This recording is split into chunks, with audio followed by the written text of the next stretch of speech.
Hi there, my name is Andy Farquharson and I'm your host on Alternative Exit, the podcast dedicated to educating small business owners about the possibilities, benefits and challenges of transitioning to an employee ownership model. Did you know that there are over 200 million SMEs around the globe with an owner that will be retiring within the next 10 years? Many of these owners will never actually find a buyer for their business, forcing them to close their doors, wreaking havoc on their employees and the communities. There is an alternative. This show will explore different forms of employee ownership and the best practices for a successful transition. Each episode is going to feature interviews with experts on employee ownership, business owners who've successfully made the transition, and consultants who've helped facilitate these changes. Okay, now let's get on with the show. Well, hello and welcome to the Alternative Exit. Today we're joined by Beth Spong. So Beth is the CEO of Dean's Beans Organic Coffee. She's had a career working in the nonprofit and a respected leader in employee ownership. She's overseen the transition of this business from founder-led to an employee-owned model and as a co-op, and through that has obtained a deep understanding of how these transitions can foster sustainability, equity, and engagement in the workplace. So as a prominent voice in employee ownership community, she's also contributed to reshaping the narrative of how worker empowerment and shared governance can transform the work environment for people. So Beth, welcome to the Alternative Exit. Thanks so much, Andy. I'm delighted to be here. Really appreciate being included in the conversation that you're having with folks around the world. Yeah, fantastic. So I wanted to start today by asking you a little bit more about what excited you about taking on the journey of helping Dean's Beans through the transition from founder-led to employee-owned via the co-op. So I had been doing some consulting with Dean's Beans and working with first the office team on team alignment, workflow, process improvement, and that was successful. And so then Dean asked me to work with the production team as a whole on similar kinds of issues. So I knew the team when Dean invited me to come on as the chief operating officer while he was still running the company. He was semi-retired at that time, so he was coming in a couple days a week and really planning his transition. And he had a number of different options because he had been approached by private equity, by large conglomerates to say, hey, we're interested in buying your brand. We're interested in buying Dean's Beans. Do you want to sell? And he was really clear that that wasn't the option for him. And he thought, I don't want to be that guy. Why not? Who is that guy? So that guy is the guy who builds a company, has the opportunity to sell it for a big pile of cash, takes advantage of that opportunity, and then walks away while an international conglomerate or a private equity firm then extract the brand and the company gets picked apart or just is left to fall apart. So the companies purchasing the company then don't care about the mission. They don't care about the people. Jobs would go away in this area, good paying jobs for people who've been with a company a long time. And he had seen that happen over and over again in, across industries and was really clear he did not want to be that guy. So it sounds like he really wanted to, preserve the mission, look after employees in the local community. 100%. And those were his primary concerns. And so he was looking at, could he sell to someone he trusted in the coffee world? And he thought he found the right person to do that with. Through a series of conversations, they had known each other a long time. The other guy had worked in sustainability in the industry. And it became clear to Dean that it wasn't the right fit because he ascertained that probably what was going to happen is this other guy was going to grow the company and then sell it. And so he had been toying with the idea of becoming a worker-owned cooperative for a few years, but the path to that goal wasn't clear. And I think like a lot of founder owners, he had some concern, like, can these people who've been my employees for 15, 18, 12, 3 to 5 years, can these people actually run this company? Can that work? And he had some concerns and questions about that. And ultimately, he wound up connecting with a company, a nonprofit called Cooperative Development Institute and CDI, and contracting with them to guide us through the transition. And so just as that contract was coming into play, I came on as a chief operating officer. And a big part of what was on my plate during the first year and a half or so was this preparing the company for this transition and sort of helping with a steering team of staff members, helping us move in the direction where we'd be ready. So you're saying it was about a year and a half of pre-work prior to making the transition? Yeah, it was at 15 months from March of 22 through June of 23. How did you define that the company was going to be ready for the transition? Was the date picked and you were just going to get as far as you could, or was there certain characteristics or understanding from the employees that you were looking to get to? The date moved a couple of times because we thought we'd be ready a little before we actually were ready. And really, that was a conversation with the CDI team and their guidance and Dean, and where we, the staff, the steering committee, were in terms of the process, because it's a whole creation of infrastructure that needs to take place. All right. So it sounds like the readiness wasn't so much Dean's desire to exit. It was genuinely about the readiness of the company and the employees to take on that new role. Right. And because he wanted to preserve the mission and take care of the staff, it was really important to him that we make the transition when we were ready to make it. So he was flexible around his actual retirement date based on where the team was. Okay. Very cool. And in terms of was the co-op then going to be like, how was he going to be funded for that retirement? Was the co-op going to be taking on debt? Was it going to be based off future cash flows? Or what type of, how was that structured? So working with CDI, valuation of the company took place. And so the purchase price was established. And then CDI helped us be prepared to talk with potential funders. And CDI also has a requirement that the selling owner needs to be a lender for the sale.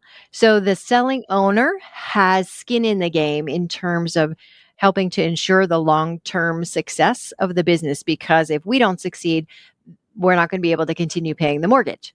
So we wound up having two lenders. The Cooperative Fund of the Northeast lent us 2/3, 60%, and Dean lent us 40% of the purchase price. And so we're paying those two mortgages as we go forward. I'd love to dig in a little bit more into the structures that you talked about needing to place. Is that you're just having a nice Dean's Beans coffee there, just a bit of product placement? In fact, I am drinking some Dean's Beans coffee. Very nice. It was product a obligatory placement. Yeah. So I'd love to know what are those pieces of the structure that you needed to get into place during that 15-month preparation? So we worked intensively with the CDI team, and they guided us through the entire process. So the first thing that happened, even before I started as Chief Operating Officer, was Rob Brown from CDI came to Dean's Beans and explained, here's what becoming a worker-owned cooperative means. Here's what it might look like for you. Here are some challenges you might experience. Here are the potential benefits. So he explained that to us. And then who was us there? Sorry, was us the company or was us the leadership? It was the entire company, all the staff members. And Dean was not there for that conversation. He wanted that to happen without any influence from him. And so we got the information. And then at the end, he said, how many of you does this sound interesting to and you'd like to learn more? And every single hand went up. So we proceeded from there. And then they led us through. In terms of infrastructure, we had to create bylaws for the cooperative to use, and they had templates and examples from other companies that we could work from. Oh, there was so much. We had to put the actual deal together. We had to find lenders. We had to talk about how does decision making happen in a worker-owned cooperative, that it remains a hierarchy in the structure that we have, in the sense of there are now 14 owners who work for the company and 2 staff who haven't been here long enough to be eligible to become owners. So there was a lot of education a lot of discussion about the company, about our priorities. As Dean was handing it off, we had to really establish together, are we going to carry this mission forward? Are we as committed to the company mission, which is to use specialty coffee to create positive change in the world? And the way we describe our work is that we're really a social justice company, and we sell fair trade organic coffee in order to help the planet, help the farmers, and achieve our mission. So it's a very mission-driven company. And I was really clear with Dean that if that were not the case, I would have had no interest in taking over in the role, because I'm a purpose-driven person. So I needed that alignment in order for it to be juicy enough for me to be interested. And the team has always been committed to the mission that Dean set out. And so establishing that, and what does that look like, and a lot of different pieces, but always with, like, we met every single week as a steering committee with someone from CDI every single week for 15 months to learn, like, what does it mean for us to take over this company? And how often would you take those learnings back to the rest of the organization, rest of the team? So we met on Thursday afternoons, and the next day at Friday morning at the team meeting, we would say, here's what we did yesterday at the steering committee meeting. Here's what we're working through. Here's what we're talking about. And here are the questions that we'll need to answer. So it was a right away. Constant iteration. I love that. Okay. So when you talk about, well, actually, I'd love it if you could please define what does bylaws mean in a co-op, and how are they sort of acted upon in Dean's Beans, and like how that differs from, say, like the governance and decision-making process that you've got for day-to-day management. So the bylaws are a legal document that's filed in this country with the Secretary of State of Massachusetts. It's part of what we legally are bought into in terms of the company. And that describes how the board will operate. Like, what is our mission? What does our board look like? How many members? From 5 to 12 members on the board, and the officer job descriptions, the president of the board, the treasurer of the board, the secretary of the board, other board members. What are their responsibilities? What are their job descriptions?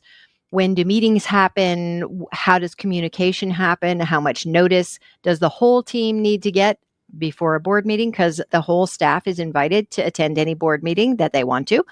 So there's real transparency there about what's going on. The whole staff sees our agenda for the board meetings. There's a week prior to the board meetings. Here's the agenda. Here are any documents and reports that need to be reviewed. And I am sometimes late with my CEO report. So that went out this Monday, even though our board meeting is on Thursday. It's just real. It's not perfect. Yeah. Yep. Business happens. I totally get it. You get busy. Mm-hmm. So that's what the bylaws describe. And if we have questions about how we've already agreed to operate, then we can refer to the bylaws and they can help ground us in that. But the other question that you asked, Andy, I think is really important, like, how are decisions made? So we did some learning around that, because there are really 3 lanes, right? Like, there's the management, like I'm the CEO, so I'm like the management lane. There's the board, and then there's the entire membership. So what decisions do I make as the CEO? And what decisions will the board make? And when does the entire ownership, the entire team, need to be consulted? And so we spent a lot of time on that, both before the transition and following the transition, just getting super clear about, okay, we have these 3 lanes. What does Beth decide? And like, my work is operational. And so if it has to do with the operations of the company, of course, I'm not making decisions alone or just in a silo, because we're a small team. Many people have been here much longer than I have. So of course, they have more expertise and more experience with certain things than I do. So it's an iterative and collaborative process to make decisions that affect operations. But that's the lane where I have decision making in consultation with the team and the managers and the board. The board is really about strategy and direction. What's most important to us? Where are we headed? strategic planning, those kinds of things, and policies. Do we need to change policies in our employee handbook? What's our policy about the benefits that we provide? Those kinds of things. Strategy and policy, big picture direction are the board's purview. And who sits on the board? There are 6 members on the board. 5 are member owners, so all staff people. And Dean also is on our board. He's made a 3-year commitment to serve on our board, so he's part of the ongoing conversations, and we really lean into his expertise and his depth of knowledge. And then the third lane is, what's the role of the team as a whole, of all the member owners in terms of making decisions? And so I actually have laminated on my desk this little thing which is about decision making. So there are a couple of tests. One is the test for significance. Does the issue at hand affect the likely survival of the co-op? Does it affect the character of the co-op? Will it change policy for hiring or firing members? And if a yes, then all the members need to be consulted and make a decision together. And if not, then the board decides. So for example, if I say, so we're coffee roastery. We don't have cafes. We don't have stores. We roast coffee and we sell it wholesale to other businesses around the country who are brewing it or serving it or selling it in a grocery store or a food co-op or whatever. And the other half of our business is online direct to consumers. They go to deansbeans.com, they order their coffee, it gets shipped to them. So if I say, well, I think we should start having cafes, that would change the character of the company. So I don't get to decide that. And the board doesn't get to decide it without consultation with the membership. If I say we're going to create a new product that's going to require us to buy $500,000 of machinery, that investment might affect the survival of the co-op if we're not managing our risk and we're not, thinking well together. And so I don't get to decide that. I can bring it to the board as a recommendation. I can back up my reasoning for it's a good idea, but it's not a decision I get to make. So in that case, the members would be consulted and decide, and then the board. So okay, so that's one test. Yeah. Oh, multiple tests. I like it. Well, just 2. One is significance and one is extensiveness. So the extensiveness test is, does the issue affect a large number of co-op members? Does it commit a substantial portion of financial resources of the co-op? And does it affect operations over a long period of time? If the answer is yes to any of those questions, then the board makes that decision. So for example, we're going to discontinue our benefits or our 401k. Well, that affects everybody who's, eligible and participating in the 401k. That's not a decision I get to make. It's one that the board gets to make. And if the answer is no, like I say, we're going to spend $100,000 on this piece of equipment or this project, that's not a substantial enough portion of our annual budget that the board needs to make that decision. I can say to the board, here, it's time for us to replace this, and this is how much it's going to cost. And so management gets to make the decision in consultation with the board. So that helps clarify the lanes of decision making. And sometimes it gets a little, dynamic. Well, that was the question around that dynamism. Because some of these, when you're looking at the call, you've got your great little laminate there, you're looking at this and you're making a call. And sometimes you or someone else in the team could make a decision based off those tests. But then some people might disagree with that decision that you've made. Is that something that gets brought up sort of at the board level, the entire team, or people just call that out? Really good question. So we have periodic full team meetings, and that have been facilitated by CDI team members who we have a longstanding relationship with. So for example, last summer, we had a 3-hour meeting session on growth. What does growth look like for this company? What kinds of growth are appealing to the entire team? What kinds of growth might be scary or uncomfortable for the team? Because it's now a 32-year-old company that has grown organically without a lot of push to grow, it's grown every year. And, if I said, hey, we should do these 5 things so we can go from being a $7 million a year company to being a $15 million company, I mean, I could be pushing that. But what's true is that that's more change. It's a bigger bite than the team might be interested in. And I'm not saying that I never have proposed that. That's not what I want to do. But that kind of situation where the whole team agrees that we're committed to the existing mission of the company. The whole team agrees that growth for us looks like being able to make a bigger difference for coffee farmers that we buy from around the world. That growth looks like, having the best possible benefits for employees working for the company. So we're moving toward a working definition of the kinds of growth that are comfortable at this point in time and that are meaningful. Does that make sense? Yeah, absolutely. So it sounds like there's periodic opportunities for people to be able to like question decisions and understand, hey, look, how did you define which lane that goes in? But also there is those opportunities to then like just have broader discussions around sort of those bigger topics, which may sort of impact like that sits within the co-op lane. Absolutely. And the board meeting is a place where, any staff member can attend the board meeting. And the board meeting is also a place where we have conversations about, well, I disagree about that, or I see it differently, or this doesn't make sense to me, or, what's our process going to be for making that decision? So we're in it in an ongoing way. Yeah, very cool. And though each lane it's probably got its own time horizons too. I mean, obviously the CEO decisions, you're doing that on a day-to-day basis. Yep. And so what do the time horizons look like on the board and then also from the sort of the co-op level decisions?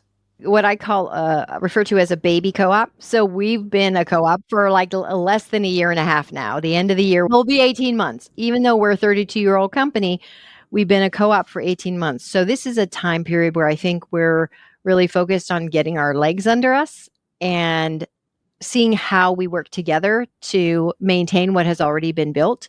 And then, so not making any major decisions at this point in time. Makes a lot of sense. That's in the baby co-op If it phase. works, don't fix it. If it ain't broke, don't fix it. But also, don't break it. Yeah, I think that's the key. It's always the first rule is don't break it. Yeah, right. Okay, so it's obviously very, very fresh. You've been going for the last sort of, as I said, year and a half. What has been the biggest challenge for you as the leader driving people through this, like helping support and guide this change? I'd say I'm always mindful of company culture. So going from a company where Dean was making all the decisions and establishing the direction and implementing a lot of that to having a group of 14 member owners on a staff of 16 running the company and moving forward, there's a transition from employee mentality, I work for this company that somebody else owns, it's not my problem, to I'm an owner of this company. And, maybe that safety hazard over there is my problem. And it's important for me to bring it up to somebody who can address it. Or maybe the well-being of the entire team is my problem, is mine to address. So that transition from employee to ownership mentality is really an important one that I feel a responsibility to support and cultivate. And I see it happening. And we were told in the process, or as we were just nearing the transition of Dean selling us the business, like what typically happens is either a co-op will sort of freeze and go, okay, we're not going to mess with it for a couple of years while we're figuring out how all this works. Or they're like, we just busted the doors down. Now we're going to make a lot of changes that we think need to be made. And it takes a while for there to be more equilibrium about that. And so I think we're in a process of, we've purchased a successful company of longstanding and great reputation, and we want to learn how together to maintain that and making changes as we discover what needs to maybe shift over time. The challenge is just like obviously keeping on top of the culture and just trying to have everyone to, as I said, follow the first rule of don't break things, and just sort of, keeping everyone aligned on sort of that journey together. And more than aligned, it's about communication, it's about transparency, it's about the invitation to step forward. What are the things that are important to you about how this company works? Where do you want to have a voice? So it's more of an invitation than a steering people.